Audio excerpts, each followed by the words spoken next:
My brother and sister, there is a mystery hidden from the ages, a secret that has been concealed behind veils, sealed by the hands of time, yet waiting to be revealed to those who would dare to seek it. It is the mystery of glory, the very presence of the Almighty, the radiance of His majesty, the essence of His power, and yet many walk through life without ever touching it, never stepping into the fullness of what was always meant to be theirs. From the dawn of creation, man was designed to walk in the presence of God. In the Garden of Eden, there was no separation, no distance between humanity and the divine. Adam and Eve lived in the radiance of His glory, moving freely in the realm of His presence.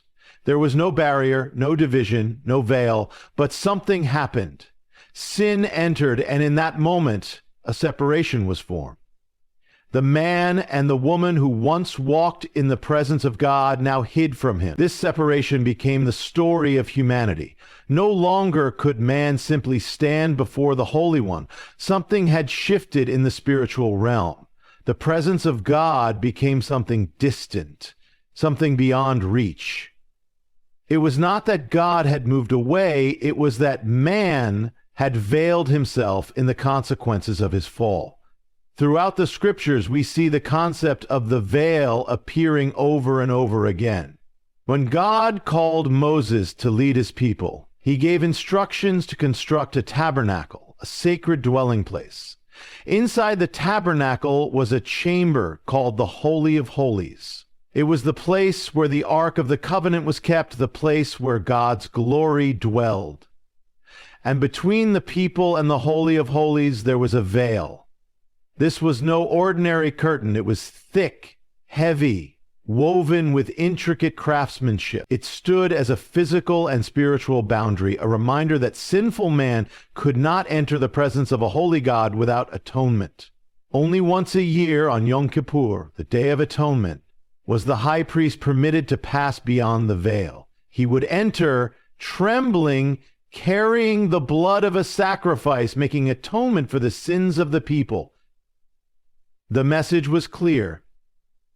The way to the glory was blocked. But why was this necessary?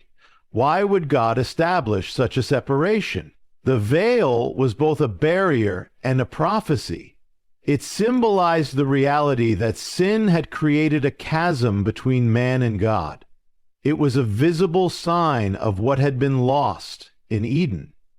But it was also a foreshadowing of something greater, something hidden from the foundation of the world. The mystery of the veil was that it was never meant to remain. It was placed there for a time, waiting for the appointed moment when it would be torn apart. The prophets spoke of a coming day when the separation would be no more. Isaiah declared that God would make a way where there was no way, that a Redeemer would come to restore what was lost. Ezekiel spoke of a time when the presence of God would once again dwell with His people, yet for generations the veil remained, and only the high priest could enter. Then, in the fullness of time, everything changed. On a hill outside Jerusalem, a sacrifice was made, but this time it was not the blood of goats or bulls. It was the blood of the Lamb. As the Son of God hung upon the cross, darkness covered the land. And at the very moment He breathed His last, something unthinkable happened. In the temple, the great veil, this ancient impenetrable barrier, was torn in two from top to bottom. The veil was not removed by human hands. It was torn by God Himself, from heaven to earth, declaring that the way was now open. The separation that had existed since Eden was undone in a single moment. No longer was access to the glory of God restricted to a chosen few. No longer was His presence hidden behind layers of separation. The sacrifice had been made, the price had been paid, and the mystery of the veil was fulfilled. Yet even now the veil exists. Not in the temple, but in the hearts and minds of those who do not see. There are those who still live as if the barrier remains, as if the presence of God is distant, as if the way is still blocked. The veil that once hung in the temple is gone, but another kind of veil remains. The veil of unbelief, the veil of fear, the veil of self-imposed separation. This is the mystery that so many fail to understand. The barrier was never meant to remain. The way to the glory has been opened. The presence is no longer beyond reach. The question is not whether God's glory is accessible, it is whether we will step through. There is a paradox in the kingdom of God, one that defies the logic of the world, one that turns the natural order upside down. It is the truth that victory is found not in striving, but in surrender. That power is unlocked not through control, but through release. That the greatest strength is found in yielding. From the very beginning, man has struggled against this truth.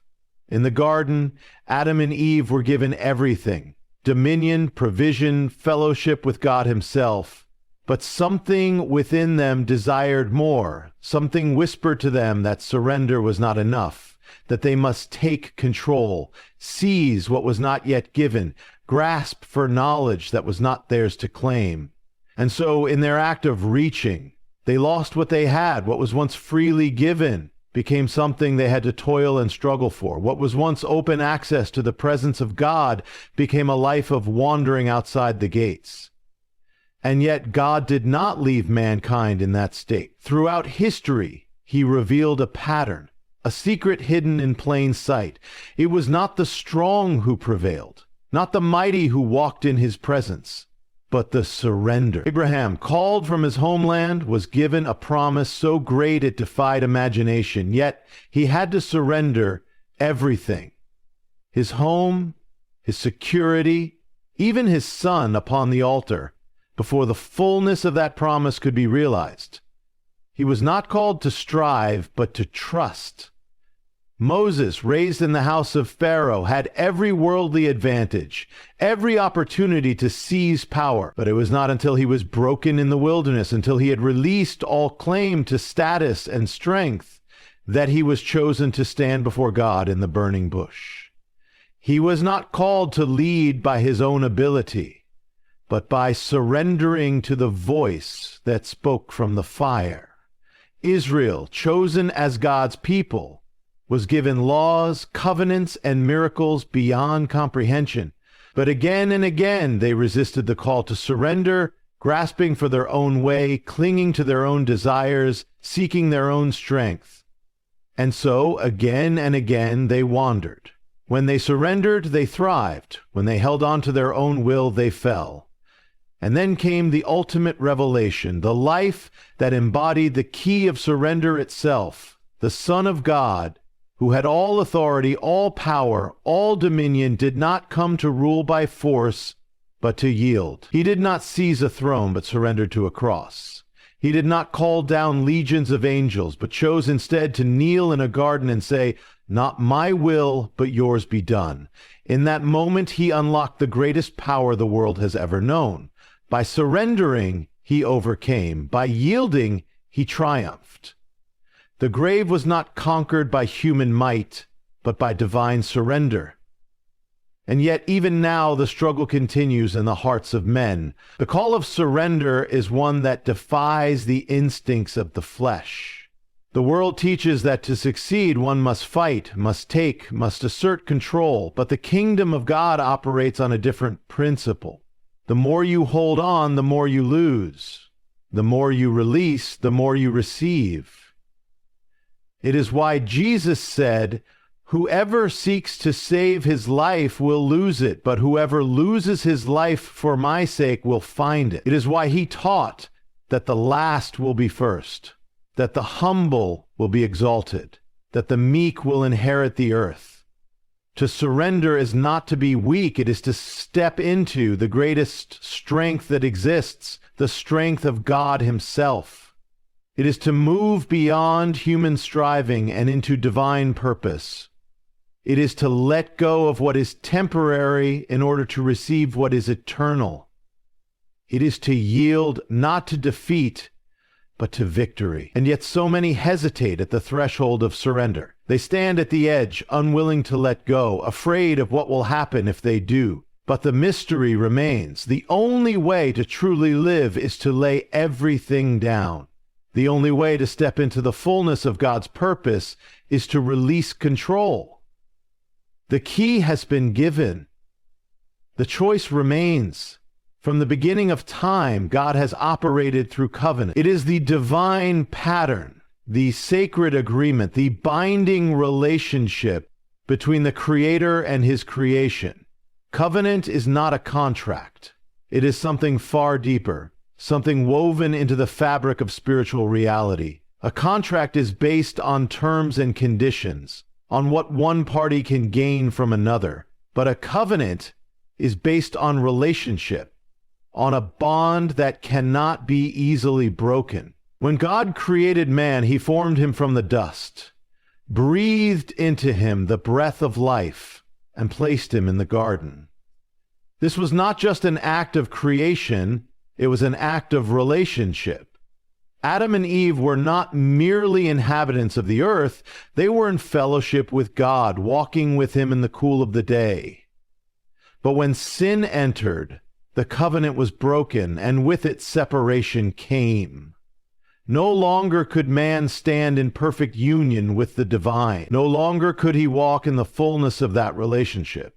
Yet God did not abandon His creation. He began revealing the pattern of covenant again and again throughout history, each time drawing man back into relationship, each time showing that the way to His glory was through obedience, through consecration, through faithfulness to the covenant He established. He called Abraham, saying, "Walk before me and be blameless, and I will establish my covenant between me and you." Abraham's life became a testimony of what it meant to walk in covenant. It required leaving behind everything familiar, stepping into the unknown, and trusting in the promises of God. It was not a one-time agreement. It was a journey, a continual walk, a life of obedience. Then came Moses, and with him the covenant of the law. On Mount Sinai, the heavens trembled as God spoke. He laid before Israel the conditions of covenant. "If you will indeed obey my voice and keep my covenant, then you shall be my own possession among all peoples." The people agreed, yet again and again they strayed. They wanted the blessings of the covenant, but not the commitment. They sought the benefits of relationship without the cost of obedience. Covenant is not something that can be taken lightly. It demands something from those who walk in it. It is not merely believing in God, it is living in a way that reflects that belief. It is not just claiming the promises, it is aligning one's life with the requirements of those promises. Covenant is not about convenience, it is about consecration.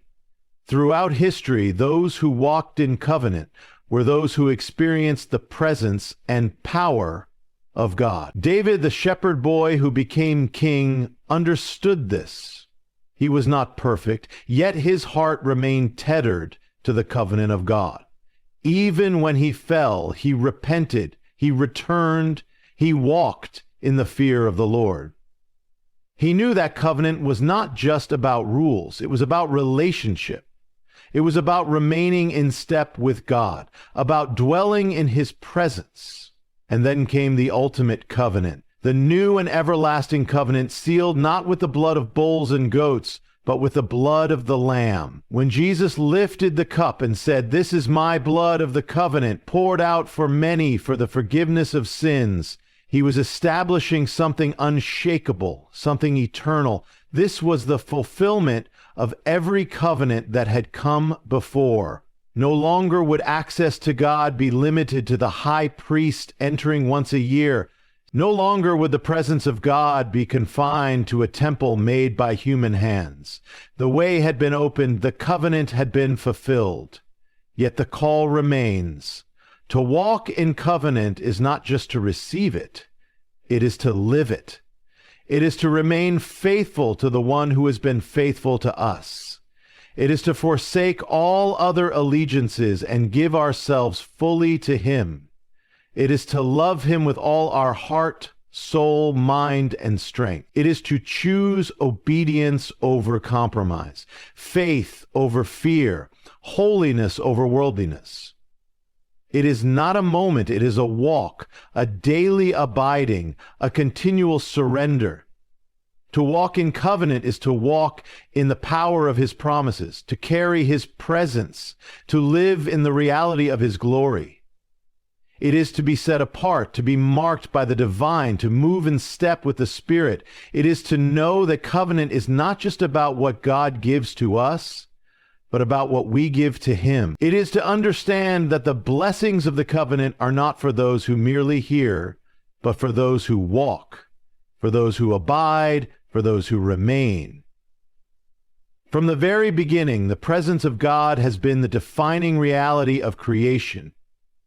It was his presence that hovered over the waters before the world took shape, his presence that breathed life into man, his presence that walked in the cool of the garden. Everything began with his presence, and everything finds its meaning in his presence. Without it, there is no life, no purpose, no true existence. The power of his presence is not just an idea, it is the force that sustains the universe.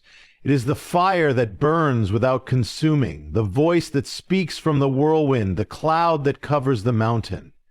When Moses stood before the burning bush, it was not a mere flame he encountered, but the presence of the living God. And from that moment, everything changed. A man who had fled into the wilderness in fear was transformed into a prophet who would stand before Pharaoh, not because of his own strength, but because of the presence that went with him. This is the pattern seen throughout Scripture. It is not man's ability that determines the outcome. It is the presence of God.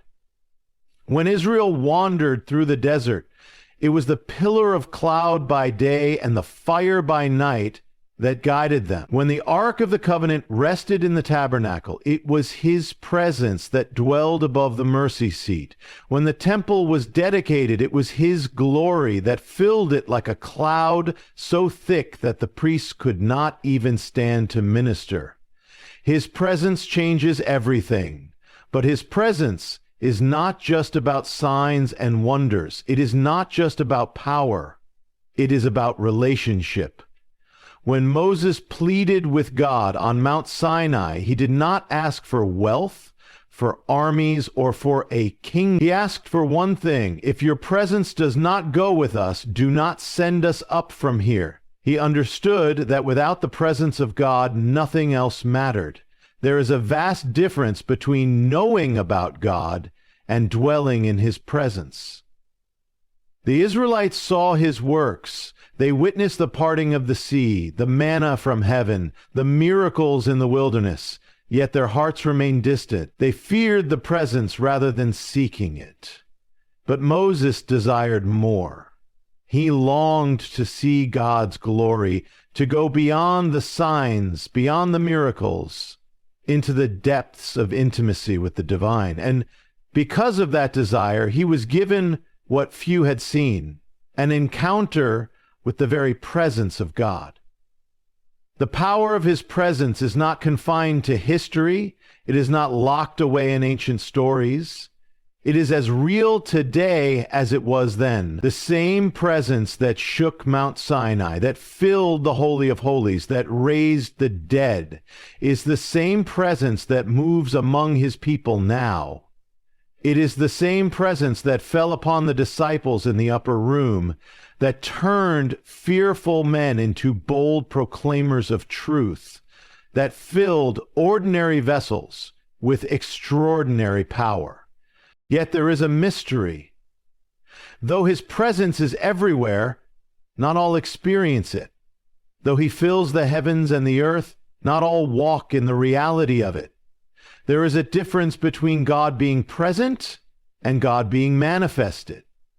His presence is always with us, but the power of his presence is revealed to those who seek, to those who dwell, to those who abide. David, the man after God's own heart, understood this when he wrote, "One thing I ask of the Lord, this is what I seek, that I may dwell in the house of the Lord all the days of my life, to gaze upon his beauty and to seek him in his temple. He knew that the secret to strength, to wisdom, to victory was not in strategy, not in armies, not in human effort, but in the presence of God. And when he sinned, his greatest fear was not the loss of his throne, not the loss of his kingdom, but the loss of God's presence. Do not cast me from your presence, or take your Holy Spirit from me. The enemy understands the power of his presence, which is why he works tirelessly to keep people from it. He distracts, he deceives, he fills life with noise and busyness so that the soul never learns to be still. Because in stillness, in surrender, in worship, the presence of God is revealed. And when his presence is revealed, chains are broken, darkness flees, and lives are transformed. To walk in his presence is to walk in a reality beyond this world. It is to move not by sight, but by faith. It is to carry within you the very essence of heaven itself. It is to become a dwelling place, a living temple, a vessel of the Almighty. It is to step into the power that causes mountains to tremble, seas to part, and the dead to rise. It is the power that turns weakness into strength, fear into boldness, the ordinary into the extraordinary. It is the power that shakes kingdoms, that dismantles strongholds, that brings light into the deepest darkness. It is the power that changes everything. From the beginning of creation, time has been woven into the fabric of existence. The sun rises and sets in its appointed order. The seasons change in their appointed cycles, and the stars move in their appointed courses. Nothing is random. Nothing is without purpose. Everything moves according to divine timing. God is not bound by time, yet he works through it. He is the Alpha and the Omega, the beginning and the end, the one who declares the end from the beginning. To man, time may seem uncertain, unpredictable, uncontrollable, but to God, time is set. There is an appointed time for all things. When Abraham was given the promise, he was not given it for that moment, but for an appointed time. He was told that his descendants would be as numerous as the stars, yet for years he saw nothing. He waited. He grew older. His wife Sarah grew past the age of childbearing, and still the promise remained unfulfilled. But what seemed delayed to man was not delayed to God. The child of promise, Isaac, was born, not when it seemed logical, not when it was expected, but at the appointed time. When Joseph was given the dream of rulership, it did not happen immediately. He was betrayed, sold into slavery, thrown into prison, forgotten by men. Years passed, and the dream seemed further away than ever. But when the appointed time came, in a single moment he was lifted from the dungeon and placed in the palace. Not a moment too soon, not a moment too late. Exactly in God's timing. When Israel was enslaved in Egypt, they cried out for deliverance.